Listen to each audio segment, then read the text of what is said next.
शांताकारं भुजंगशयनं पद्मनाभं सुरेशं विश्वाधारं गगनसदृशं मेघवर्णं शुभांगं लक्ष्मीकान्तं कमलनयनं योगिभिध्यानगम्यं वंदे विष्णुभवभयहरं सर्वलोकैकनाथं। मंगलम भगवान विष्णु मंगलम गरुड़ध्वज मंगलम पुंडरीकाक्ष मंगलाय तनोहरि। ओम नमो भगवते वासुदेवाय। आज का दिन आप सभी के लिए मंगलमय हो। आइए सुनते हैं वैशाख मास कथा का 11वां अध्याय। श्री सुखदेव जी कहते हैं, महादानी परीक्षित, वृत्रासुर की मृत्यु से इंद्र के अतिरिक्त तीनों लोक और लोकपाल तत्क्षण परम प्रसन्न हो गए। उनका भय, उनकी चिंता जाती रही। युद्ध समाप्त होने पर देवता, ऋषि, पितर, भूत, दैत्य और देवताओं के अनुचर गंधर्व आदि इंद्र से बिना पूछे ही अपने अपने लोक को लौट गए।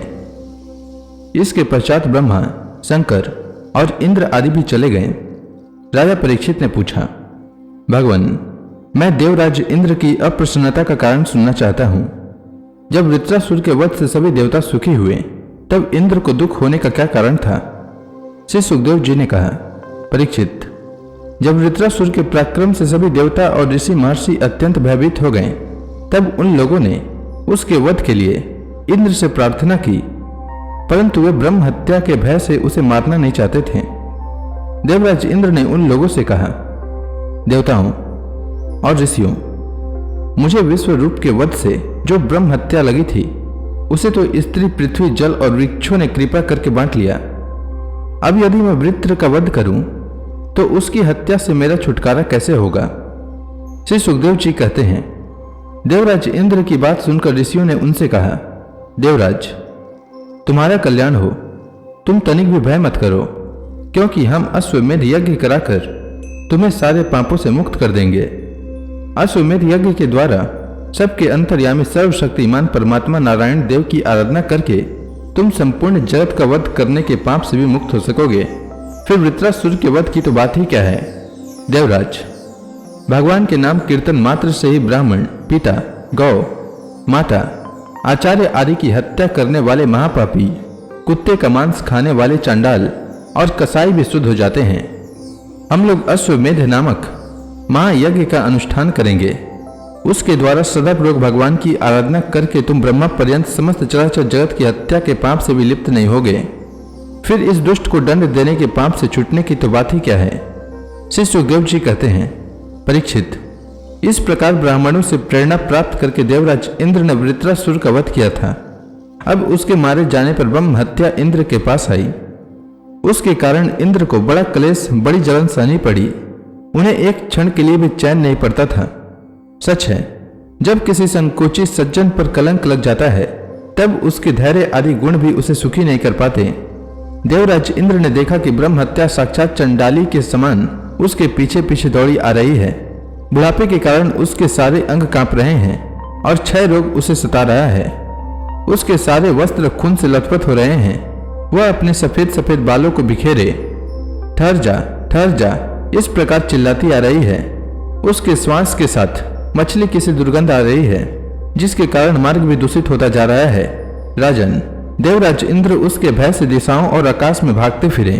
अंत में कहीं भी शरण न मिलने के कारण उन्होंने पूर्व और उत्तर के कोने में स्थित मानसरोवर में शीघ्रता से प्रवेश किया।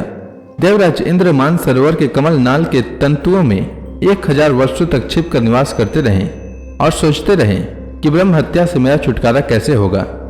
इतने दिनों तक उन्हें भोजन के लिए किसी प्रकार की सामग्री न मिल सकी, क्योंकि वे अग्नि देवता के मुख से भोजन करते हैं और अग्नि देवता जल के भीतर कमल तंतुओं में जा नहीं सकते थे। जब तक देवराज इंद्र कमल तंतुओं में रहे, तब तक अपनी विद्या, तपस्या और योग बल के प्रभाव से राजा नहुष स्वर्ग का शासन करते रहे। परंतु जब उन्होंने संपत्ति और ऐश्वर्य के मद से अंधे होकर इंद्र पत्नी सची के साथ अनाचार करना चाहा, तब सची ने उनसे ऋषियों का अपराध करवाकर उन्हें शाप दिला दिया, जिससे वे शाप हो गए। तदनंतर जब सत्य के परम पोषक भगवान का ध्यान करने से इंद्र के पाप नष्ट प्राय हो गए, तब ब्राह्मणों के बुलवाने पर वे पुनः स्वर्ग लोक में गए। कमल वन विहारिणी विष्णु पत्नी लक्ष्मी जी इंद्र की रक्षा कर रही थी और पूर्वोत्तर दिशा के अधिपति रुद्र ने पाप को पहले ही निस्तेज कर दिया था, जिससे वह इंद्र पर आक्रमण नहीं कर सका। परीक्षित, इंद्र के स्वर्ग में आ जाने पर ब्रह्मर्षियों ने वहां आकर भगवान की आराधना के लिए इंद्र को अश्वमेध यज्ञ की दीक्षा दी। जब वेदवादी ऋषियों ने उनसे अश्वमेध यज्ञ कराया तथा देवराज इंद्र ने उस यज्ञ के द्वारा सर्वदेव स्वरूप पुरुषोत्तम भगवान की आराधना की, तब भगवान की आराधना के प्रभाव से वृत्रासुर के वध की वह बहुत बड़ी पाप राशि इस प्रकार भस्म हो गई, जैसे सूर्योदय से कोहरे का नाश हो जाता है। जब मरीचि आदि मुनीश्वरों ने उनसे विधि पूर्वक अश्वमेध यज्ञ कराया, तब उसके द्वारा सनातन पुरुष यज्ञ पति भगवान की आराधना करके इंद्र सब पापों से छूट गए और पूर्ववत फिर पूजनीय हो गए। परीक्षित, इस श्रेष्ठ आख्यान में इंद्र की विजय, उनकी पापों से मुक्ति और भगवान के प्यारे भक्त वृत्रासुर का वर्णन हुआ है। इसमें तीर्थों को भी तीर्थ बनाने वाले भगवान के अनुग्रह आदि गुणों का संकीर्तन है। यह सारे पापों को धो बहाता है और भक्ति को बढ़ाता है। बुद्धिमान पुरुषों को चाहिए कि वे इस इंद्र संबंधी आख्यान को सदा सर्वदा पढ़ें और सुने। विशेषतः पर्वों के अवसर पर तो अवश्य ही इसका सेवन करें। यह धन और यश को बढ़ाता है, सारे पापों से छुड़ाता है, शत्रु पर विजय प्राप्त कराता है तथा आयु और मंगल की अभिवृद्धि कराता है। तो इसी के साथ यह अध्याय समाप्त हुआ।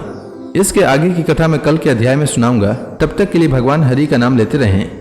तो प्रेम से बोलिए भगवान विष्णु की जय, श्री कृष्ण भगवान की जय, समस्त देवी देवताओं की जय।